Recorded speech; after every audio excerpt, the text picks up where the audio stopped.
Hello and welcome to another live Q&A. Today we've got Dominic Colenso with us. How are you?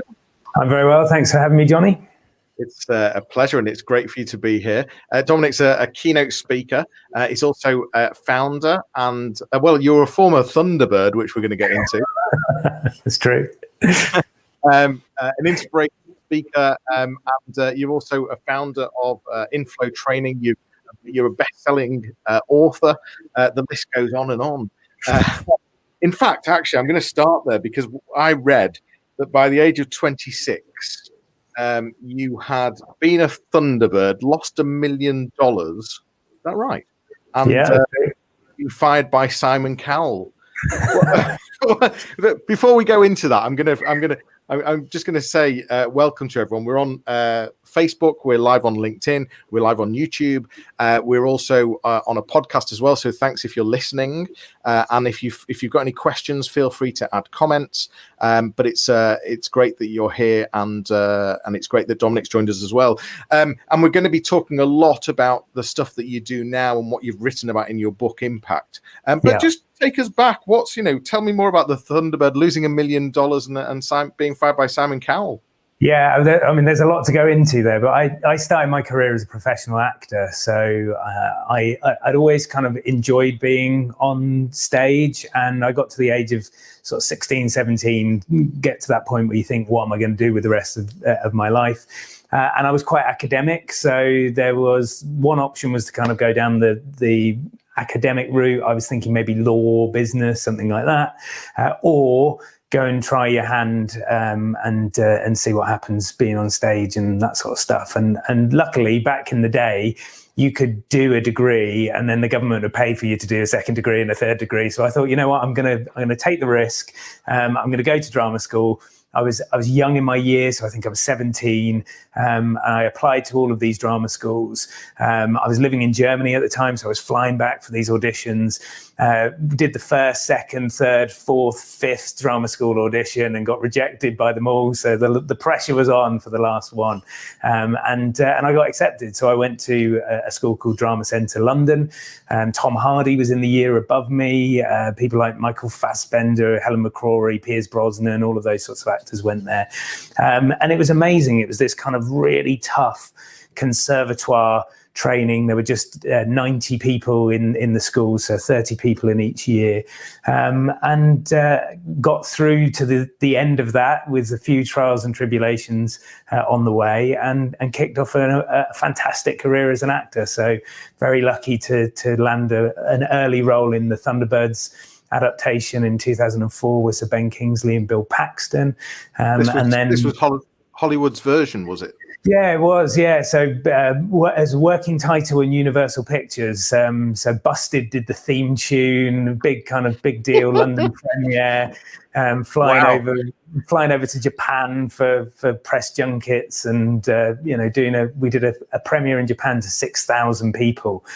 We had V6, which were the kind of Japan's equivalent of One Direction, doing the theme tune and dubbing all our voices. So there were 5 of them, and then there were 5 Tracy brothers, and it was just nuts. It was all very good fun at 21. It was amazing. Wow. And so carry on. So what's the? I don't know any. I mean, we met at an ILM Train the Trainer course. We were just discussing just before we went live. We think it was many moons ago. Yeah, I've never known anything about the lost $1 million. What's that one? So that was part of the Thunderbirds contract. So when we signed up for the movie, we signed a 3-movie deal.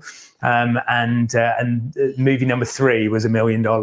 And the way that the world of acting works is that the studios get to say, tie you in and say you're going to do it, but they can also say, yeah, actually we're not going to do it.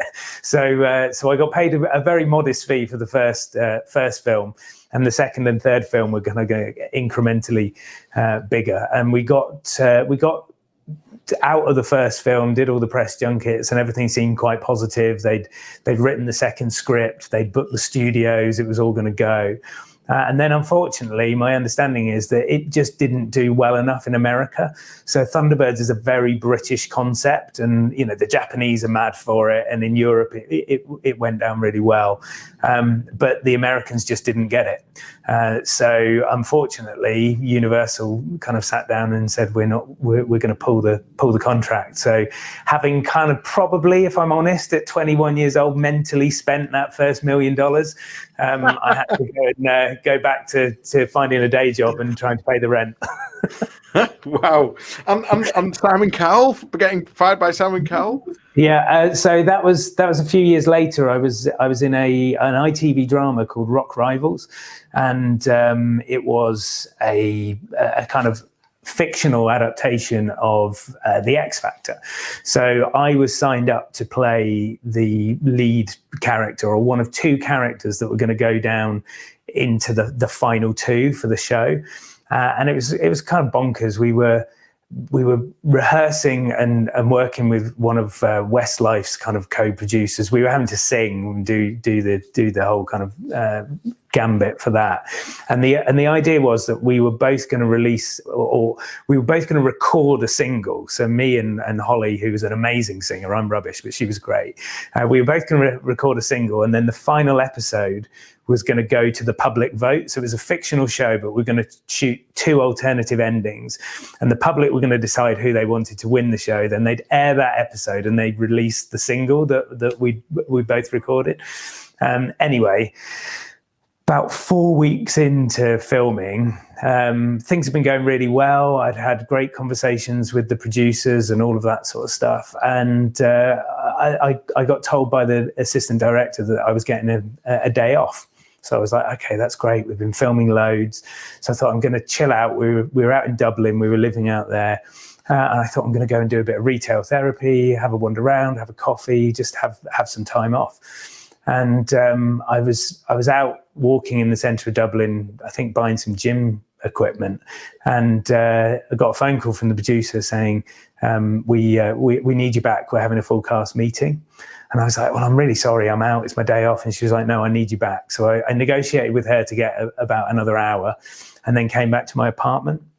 And these apartments there was a courtyard where all the cast was staying. So if you looked up around you, you could see that no one else was home. And I was like, hang on, I thought we were having an all cast meeting.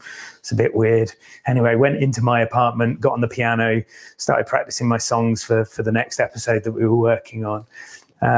Tried to phone the producer, like, you told me I needed to come home, but you're not here. Didn't get through, didn't think anything of it. Bit more piano playing, bit more line learning. And then all of a sudden my English mobile went, and it was my agent.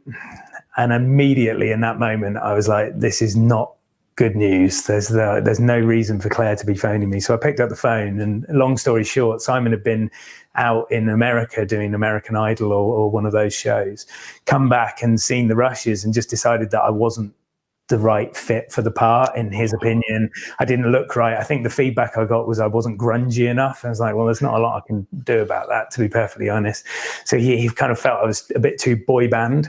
So they'd gone into negotiations, and it turns out that he kind of put his foot down and said, look, if you want my name associated with this show, you're going to have to recast this guy, pay him out of his contract. So I packed my bags the next morning and flew home from Dublin, and that was it. So that was a bit of a toughie, quite hard to bounce back from that, but here I am. Wow. But then what you've done is you've taken things like that have happened throughout your career and turned them into what you offer now. So one of the inspirational talks that you do is around resilience, and you've said to me the knockbacks you have as an actor has probably really built your resilience, and you share that. So just before we go into that though, I wanted to talk about so what you currently do, Inflow training, and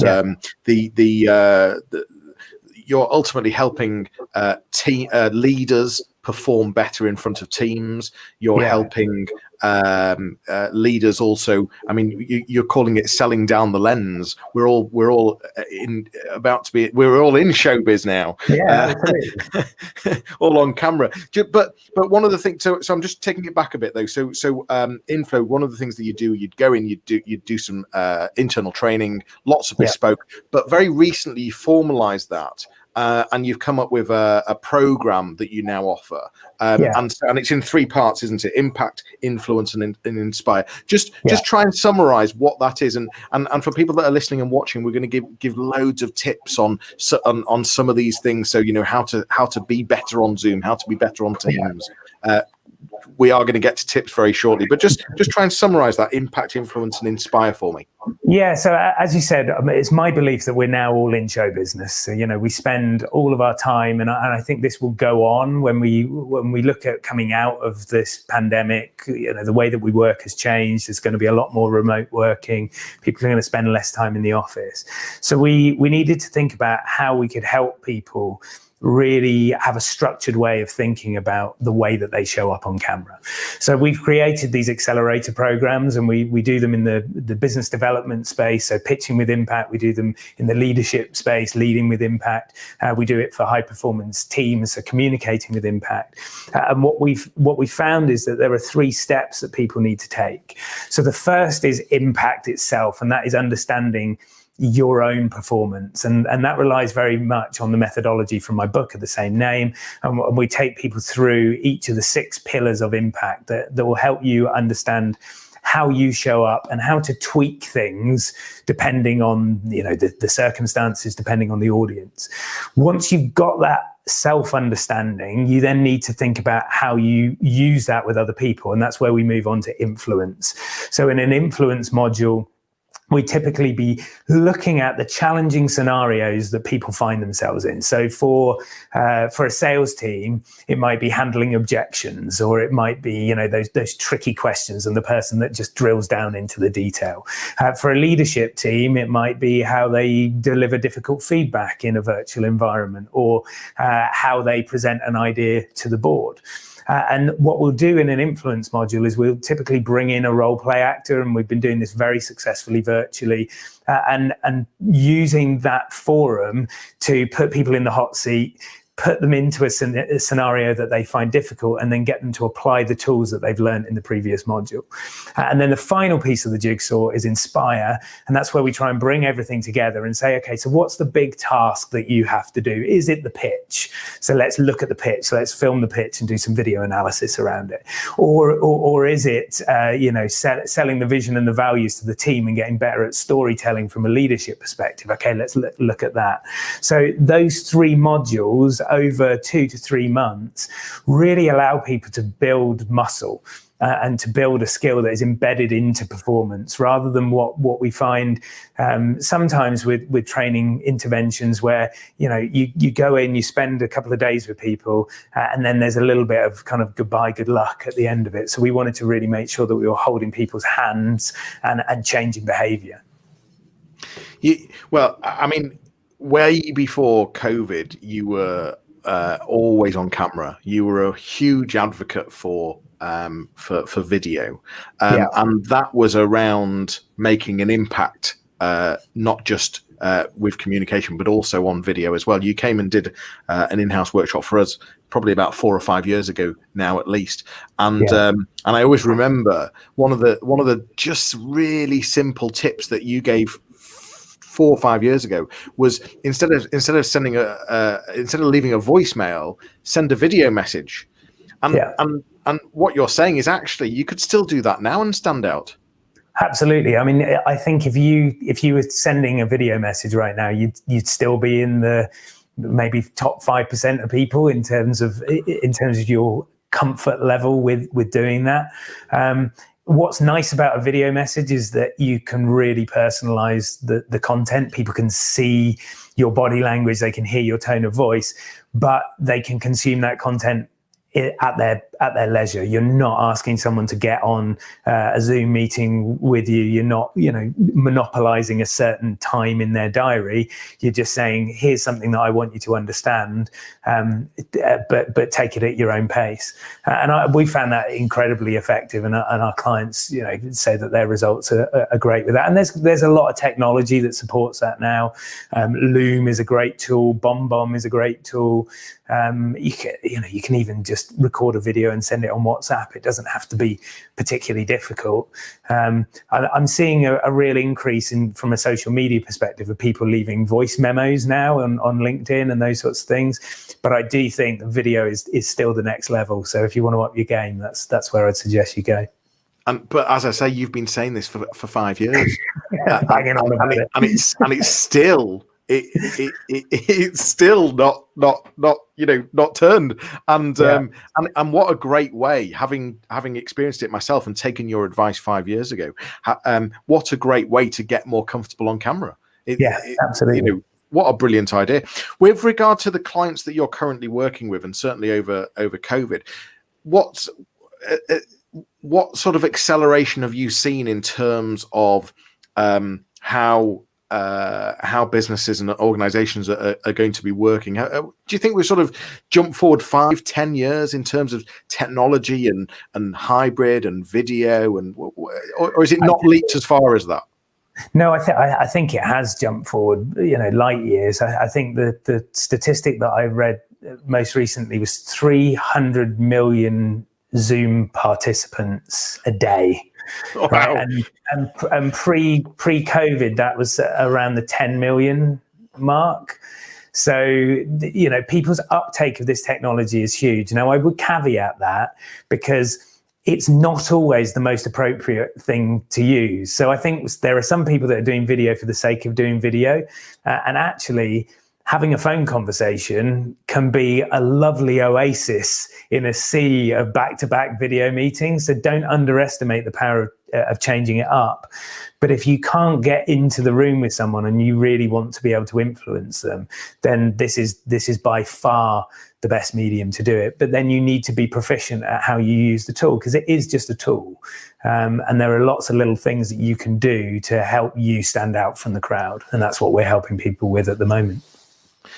One of the things that you do is help teams that may be very technically proficient.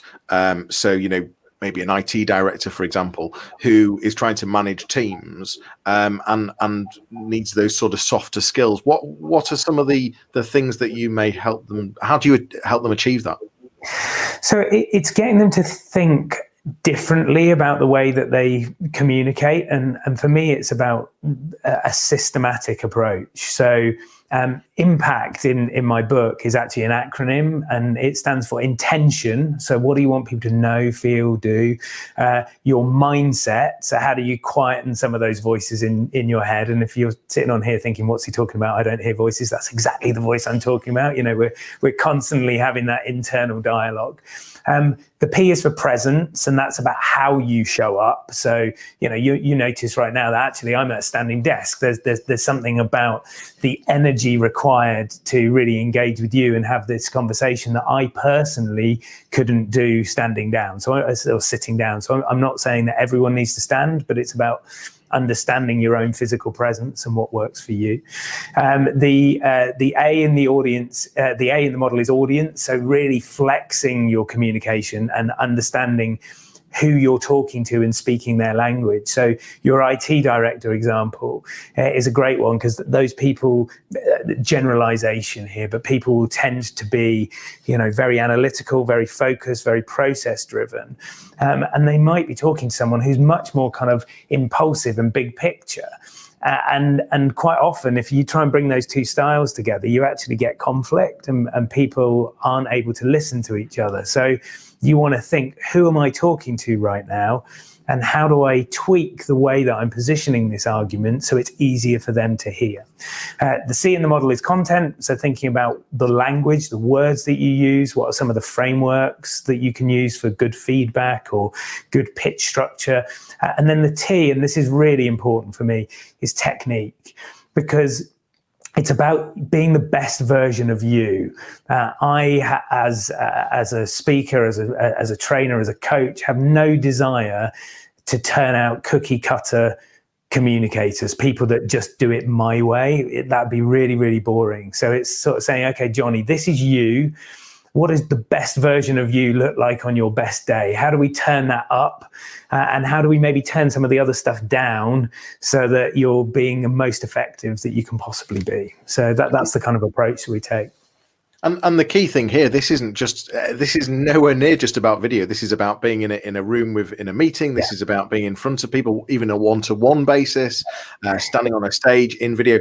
It's all of these things, isn't it? Even writing an email, it all kind of comes out. It's, believe it or not, your physical presence when you sit down to type at the keyboard will dictate the quality of the email that you send. So if you're stressed and in a bad mood, then you're much more likely to send a rubbish email and then hit send before you should have done. So all of this stuff, really is interwoven. It's certainly not standalone. But I also love the idea that we obviously are talking about video because that's where the world's gone right now. Yeah. And it's something that you've been trying to get all of us to be doing for a long time. I love the idea that you're standing to do this, and you were saying that 80% of your time on camera is standing. Yeah. And it's only maybe if you're doing sort of a one-to-one consultancy where you might need to be making notes and a more relaxed atmosphere. But I think it really does change your way of thinking, and I am also seeing that in organizations where you've got standing meetings, so I can see how it connects, and it's a really good idea. The other thing that I remember you always saying was what's important. Go on. No, what's important to remember is that, and this is a great tip for anyone watching, the camera sucks energy out of your performance. And I learned this very early on as an actor, watching Ben Kingsley, watching Bill Nighy, people that just have amazing camera technique, and noticing that actually when they stood up in front of the camera, they really switched it on. Now, it wasn't about kind of big jazz hands and being kind of over the top and in people's face. It was actually about a level of focus. And you'll see that. You'll see in meetings on a day-to-day basis, people kind of performing at a level that is just about acceptable if you were sitting next to them. But that doesn't travel down the lens. So I talk about level 8 as being the optimum energy level. You've got, level 1 is I've got the man flu, I can't get out of bed. Level 10 is I've had 2 cans of Red Bull and a pack of M&Ms, all over the place. Level 8 is that sort of focus where I'm leading the conversation, I'm keeping you engaged, and I'm not allowing the energy to dip. Because if my energy dips, then your energy will dip. And so it's really important that people realize that the camera sucks energy out of your performance. You've got to move it up a notch.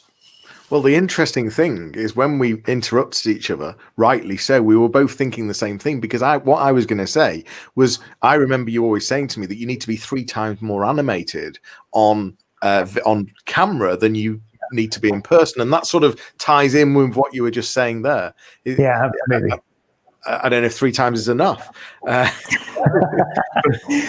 but I like it. It's now getting to level 8. Okay. Level 8. Yeah. And this is the thing, like a great tip for everyone is just record the next Zoom or Teams meeting you're on and play it back. Now, I know that's going to be painful. And like I've got an episode of Midsummer Murders that comes out every Christmas, and I always sort of sit behind the sofa and cringe because it's not nice seeing yourself on camera.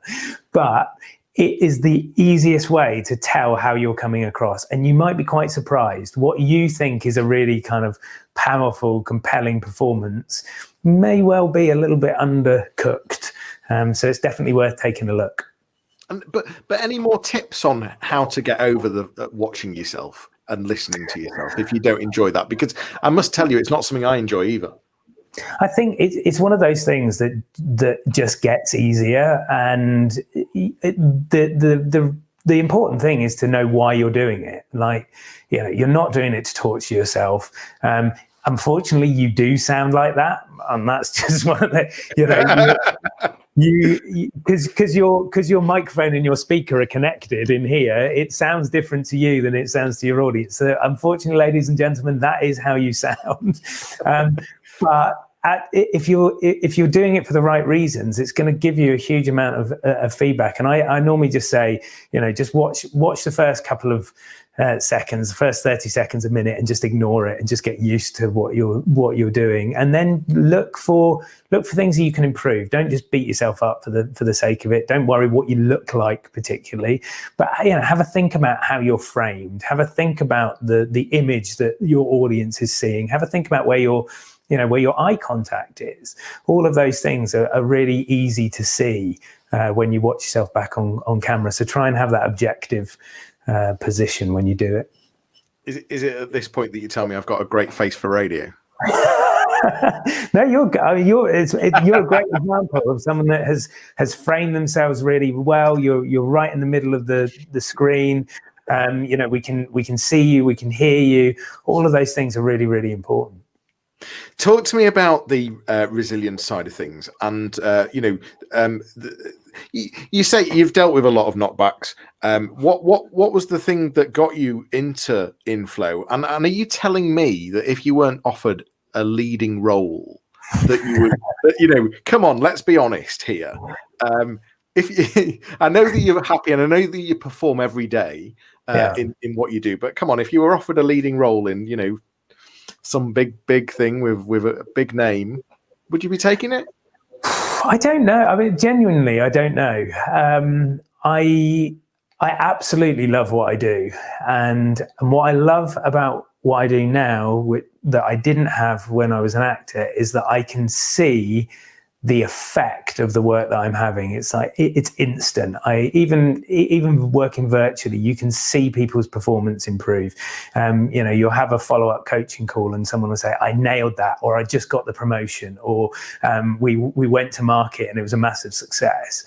As an actor, it's quite a selfish profession, and I'm sure that any actors watching this will understand what I mean. It's not a criticism, it's just you have to be very aware of yourself, what you look like, what you sound like, what you're doing, what the next job is going to be. You're doing a fantastic job, but you're not really in control of many of those variables until you become, I don't know, Tom Cruise or whatever, and you've got your next 10 years mapped out. But for most people, it's very high and very low, and I found that quite challenging to deal with. I discovered some really useful coping mechanisms for that, but it's not an environment that I would relish jumping back into. If you said to me, Dominic, I've got this great part, there's some great people in the cast, we just want you to do that, and then you can go back to doing what you're doing, then I'll probably be like, yeah, that sounds fun. Once an actor, always an actor, I suppose. So watch this space. When I'm 65, I'll roll out the the acting career again. Good. I mean, I wouldn't want you to lose it. How do you deal with Zoom fatigue? I mean, are there any ways of? Is it just all these best practices, or is there anything new to try and? Because I think a lot of people are suffering from that. Yeah. So how do you engage your teams in these meetings? So two things. Firstly, why is your meeting 30 minutes or 60 minutes? Because Microsoft Outlook told you so, right? You went to book something in and you took the default time setting. So first, think about how long you need. And I would suggest that if you thought you needed 30 minutes, you could definitely get it done in 25 and it would be more focused anyway. So try and put some buffer times in and be very deliberate about that, so that the meeting ends and people have time to get to the next meeting. So ideally, we should be looking at maybe 20-minute meetings instead of half an hour, certainly 45-minute meetings instead of an hour. So that will give you time in between. And then what you do in between those times is really important. One thing that I'm really noticing with clients right now is that people are spending a lot of time sitting at their desk.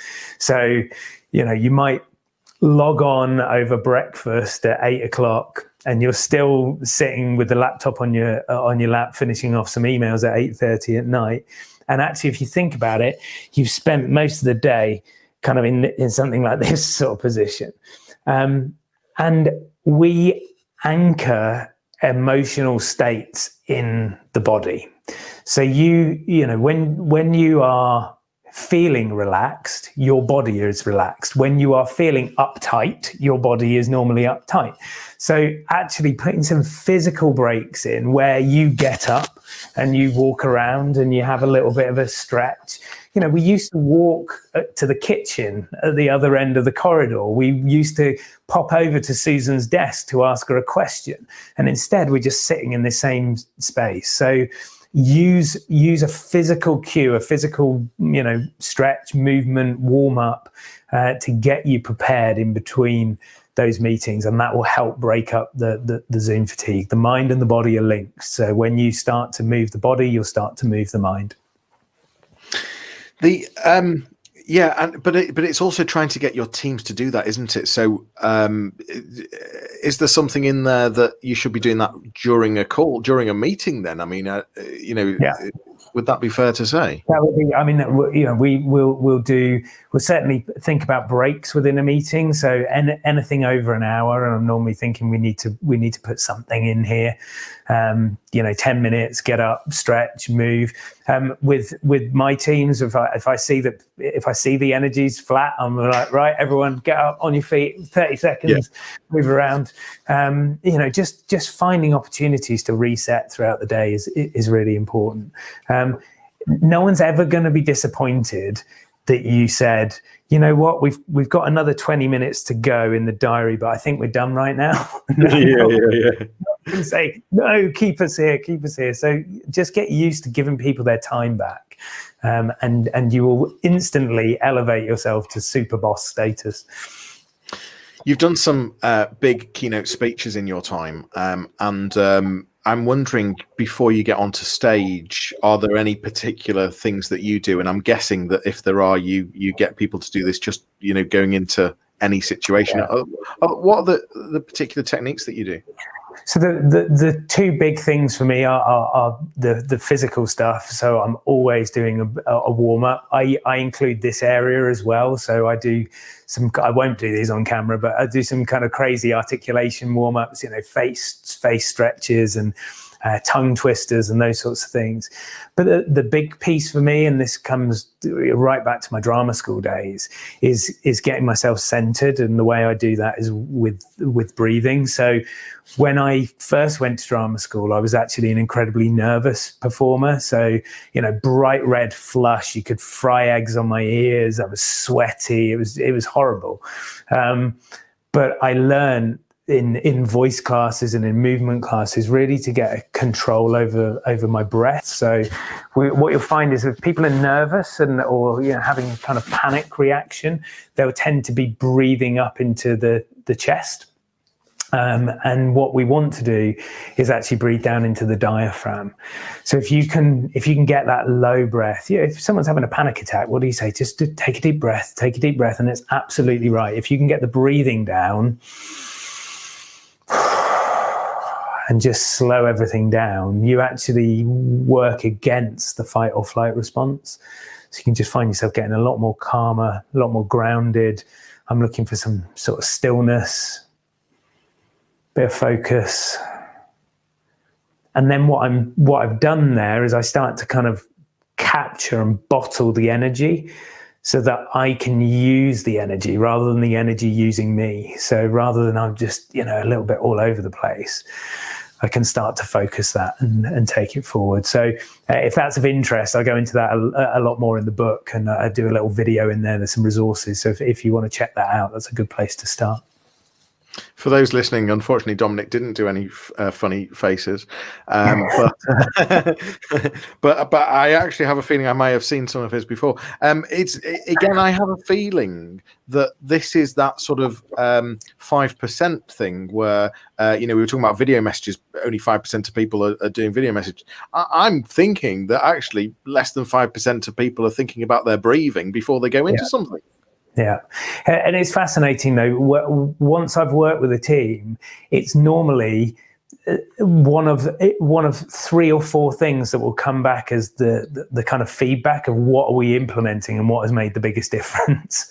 So you might think that it sounds a little bit kind of woo-woo and a bit strange, but actually once you've tried it and once you've then deployed it in a high stakes situation, you'll find that it's a brilliant way to get you in the zone. I remember you've always been very, obviously I do marketing, you do communication, the two are very linked. I remember you telling me about a marketing campaign that you did, a very, very targeted campaign.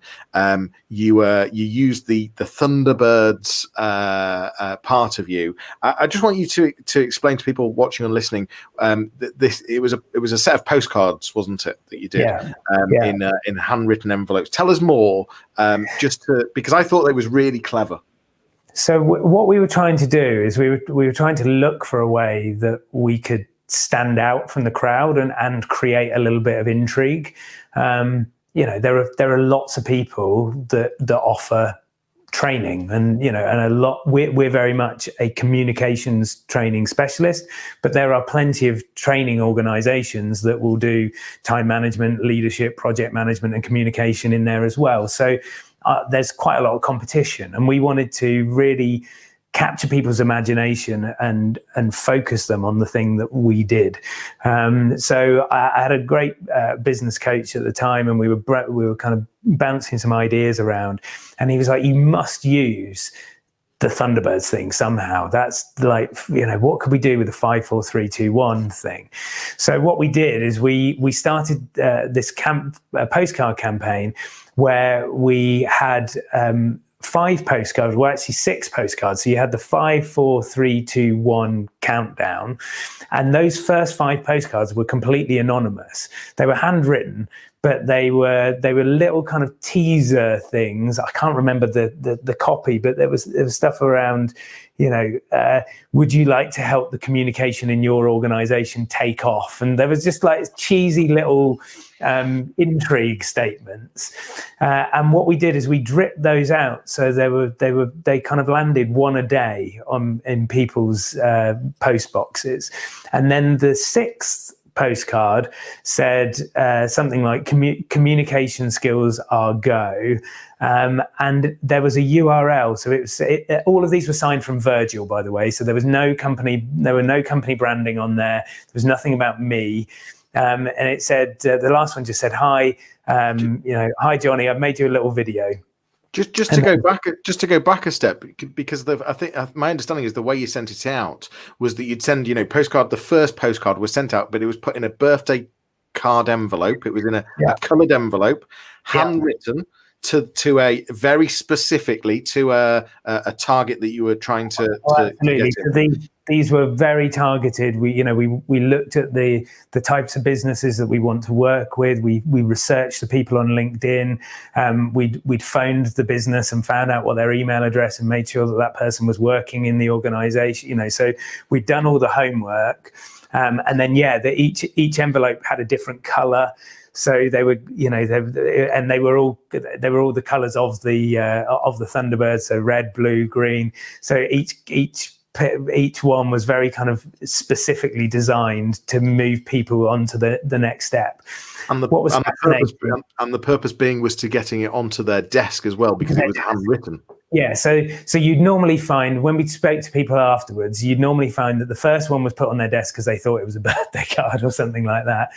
And then the second one was put on their desk because they were like, bloody hell, there's another one of these. And then it started to become talking points in offices. So as you would expect, some people hated it, ignored it, and they went straight in the recycling. But other people, they became for a whole week a sense of like, we've got another one of these things and we don't know who it's from. And so then that final postcard with the URL just said, "Hi Johnny, I've made you a little video. I would love to know what you think. Best wishes, Virgil." And the URL was videofromvirgil.com /Johnny. And if you went there, you'd get a personalized landing page with me saying with a personalized video. So it wasn't just a one size fits all. It was, hi Johnny, love what you're doing at Fleek at the moment. Be really interested in talking to you about A, B, and C. And if people got through to that stage and watched the video, then they were surefire for a conversation. There was no way that they weren't going to book something in and have a chat with us.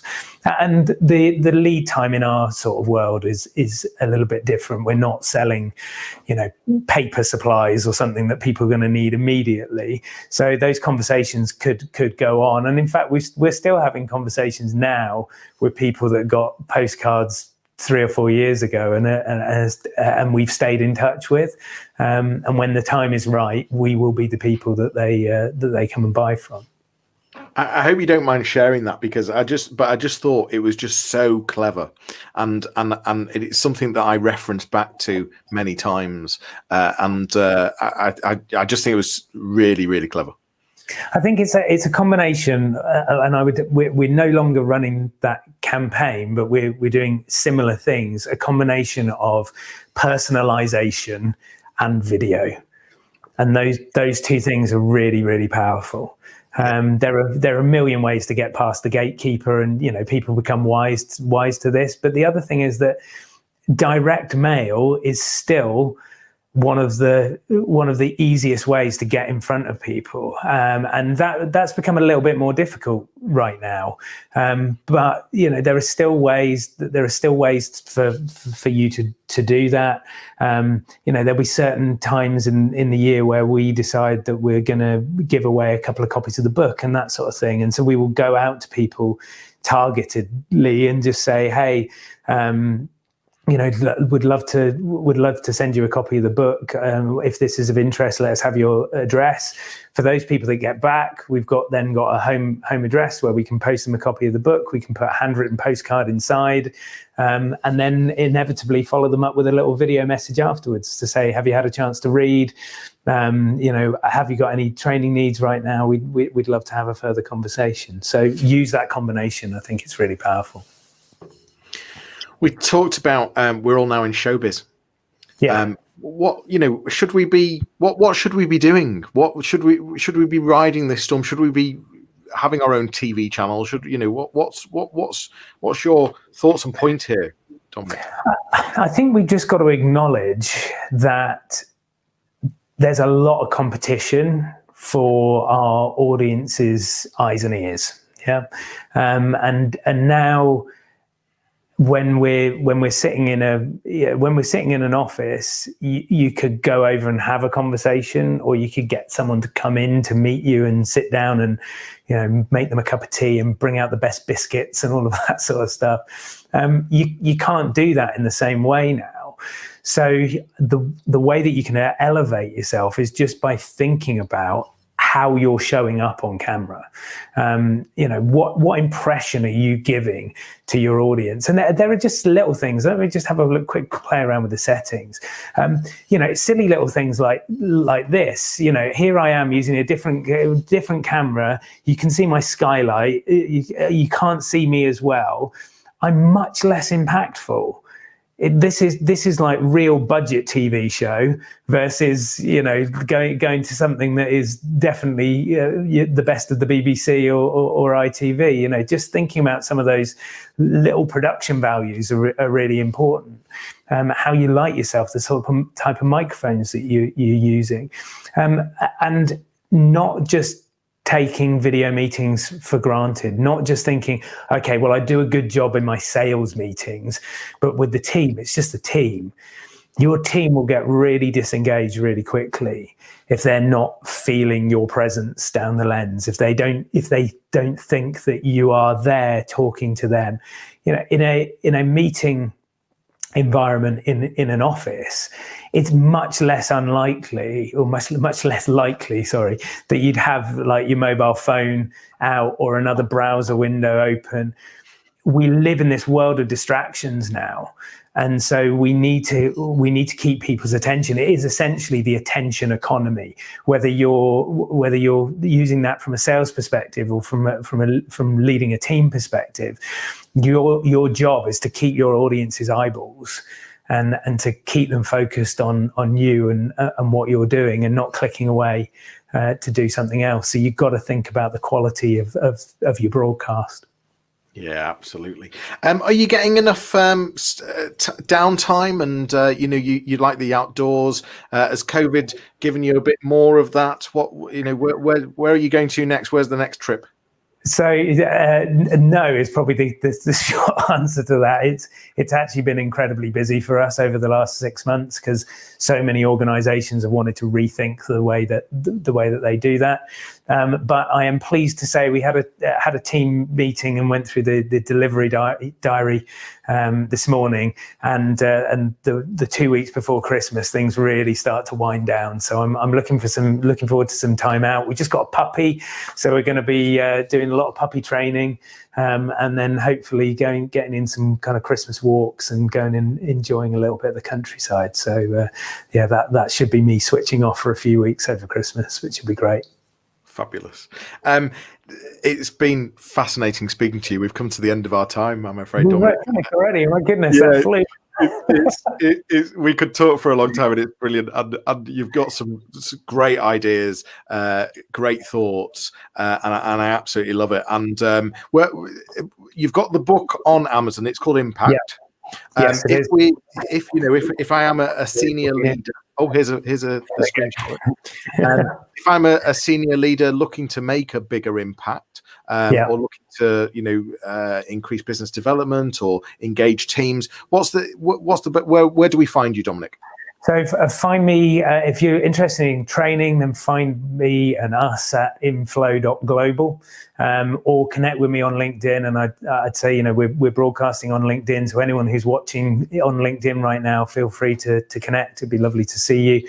If you're interested in speaking for, a team conference, or putting together a virtual meeting in the new year, then you can find a lot of information about that at dominiccolenso.com. Excellent. Thank you so much. Thanks for listening, everyone, and watching. And it won't be long before there's another live Q&A with another guest. But Dominic, today, you've been amazing. Thanks very much, and we'll see you all soon. Take care. Thank you. Take care.